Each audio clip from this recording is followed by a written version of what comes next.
আমাদের সবার ভেতরেই একটা অদৃশ্য শক্তি কাজ করে যা আমাদের বাঁচিয়ে রাখে। প্রাচীন গ্রন্থগুলোতে একেই বলা হয় প্রাণ বা জীবন শক্তি।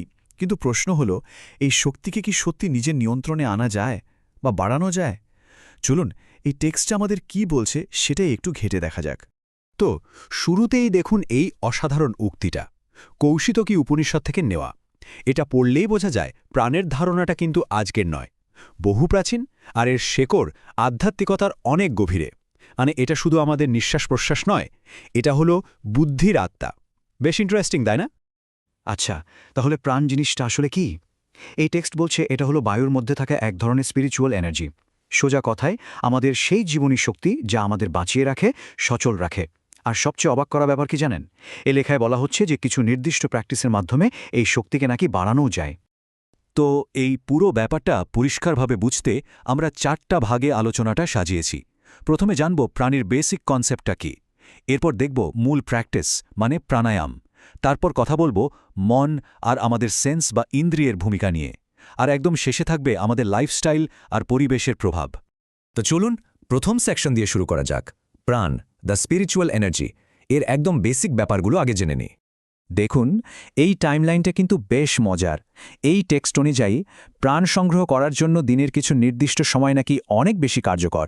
যেমন ধরুন, ভোরের ঠিক আগের যে সময়টা, যেটাকে ব্রহ্ম মুহূর্ত বলা হয়, সেটা নাকি বেস্ট টাইম। শুধু তাই না, সূর্যোদয়, দুপুর আর সূর্যাস্তের মতো যে ট্রানজিশনের সময়গুলো আছে, সেগুলোও নাকি খুব ইম্পর্ট্যান্ট। আচ্ছা, এবার আসা যাক আমাদের দ্বিতীয় সেকশনে, কোর প্র্যাকটিস, প্রাণায়াম। প্রাণকে কন্ট্রোল করার বা বাড়ানোর জন্য এটাই হলো একদম ফাউন্ডেশনাল ব্রিদিং এক্সারসাইজ।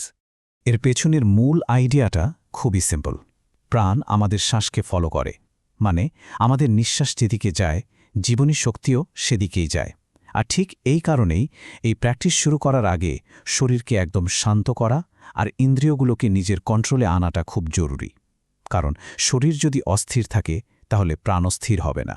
এই টেক্সটে একটা নির্দিষ্ট টেকনিকের কথা বলা আছে যার নাম সোহাম প্রাণায়াম। এর স্টেপগুলো কিন্তু বেশ সোজাসাপটা। প্রথমে শরীর আর ইন্দ্রিয় শান্ত করতে হবে। তারপর শ্বাস নেওয়ার সময় মনে মনে বলতে হবে সো, আর শ্বাস ছাড়ার সময় বলতে হবে হাম।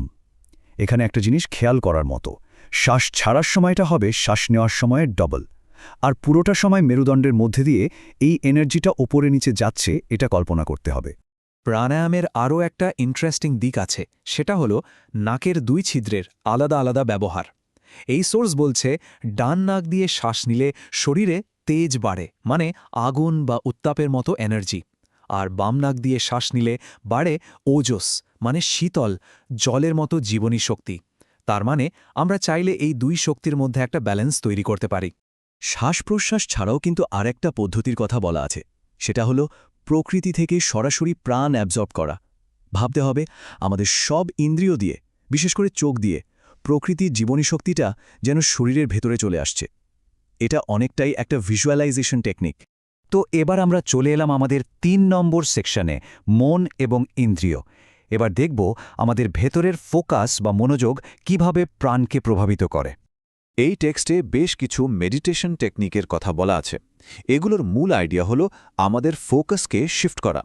যেমন খোলা আকাশের দিকে শুধু তাকিয়ে থাকা, অথবা দুটো জিনিসের দিকে না তাকিয়ে তাদের মাঝখানের খালি জায়গাটার দিকে মনোযোগ দেওয়া। এই সবগুলোরই মূল লক্ষ্য হল মনকে শূন্যস্থান আর সচেতনতার দিকে নিয়ে গিয়ে প্রাণ শক্তি বাড়ানো। এখানে মন্ত্রের ভূমিকার কথাও বলা হয়েছে। যেমন কিছু বিশেষ মন্ত্র, ধরুন ক্রিং বা ওইং, এগুলো নাকি প্রাণশক্তিকে বাড়িয়ে দেয়। আবার অন্যদিকে শান্তি বা রামের মতো মন্ত্রগুলো ঠিক উল্টো কাজ করে, মানে প্রাণশক্তিকে শান্ত করে, স্থির করে। প্রাণের আরেকটা রূপের কথা বলা হচ্ছে, যার নাম নাদ, মানে সাউন্ড ভাইব্রেশন বা শব্দকম্পন।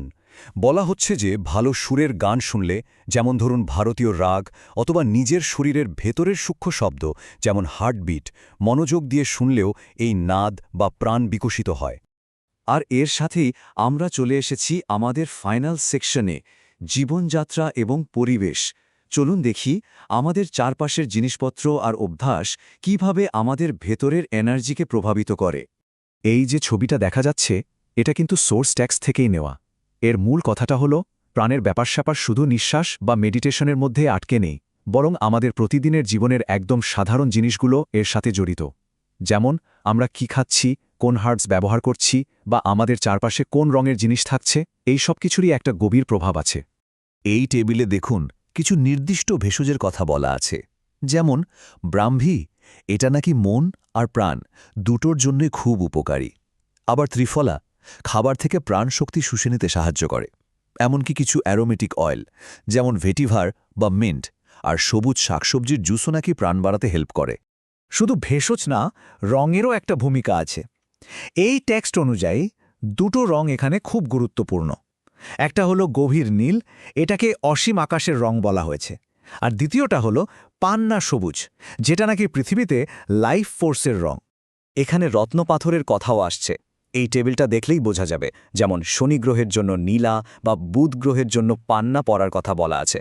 মজার ব্যাপার হলো কোন আঙ্গুলে পড়তে হবে সেটারও কিন্তু নির্দিষ্ট নিয়ম দেওয়া আছে। আর সব কিছুর শেষে একটা খুব বেসিক কিন্তু জরুরি বিষয়ের ওপর জোর দেওয়া হয়েছে, আর সেটা হলো জল পান করা। তবে যে কোনো জল নয়। এখানে বিশেষভাবে বলা হয়েছে ফ্রেশ ঝর্ণার জল বা বৃষ্টির জলের কথা, যেগুলোতে বাতাস আর সূর্যের আলো লেগেছে। বিশ্বাস করা হয় এটা প্রাণকে ব্যালেন্স রাখতে সাহায্য করে। তো পুরো আলোচনা থেকে একটা জিনিস কিন্তু পরিষ্কার বোঝা যাচ্ছে, শ্বাস, চিন্তা, খাবার, রং সবকিছুই যেন একটা ইউনিভার্সাল লাইফ ফোর্সের সাথে কানেক্টেড। আর এটা আমাদের একটা বড় প্রশ্নের সামনে এনে দাঁড় করায়। আচ্ছা, তাহলে কি আমাদের সবচেয়ে বড় শক্তির উৎসটা বাইরে কোথাও নেই, বরং সেটা আমাদের নিজেদের ভেতরেই লুকিয়ে আছে?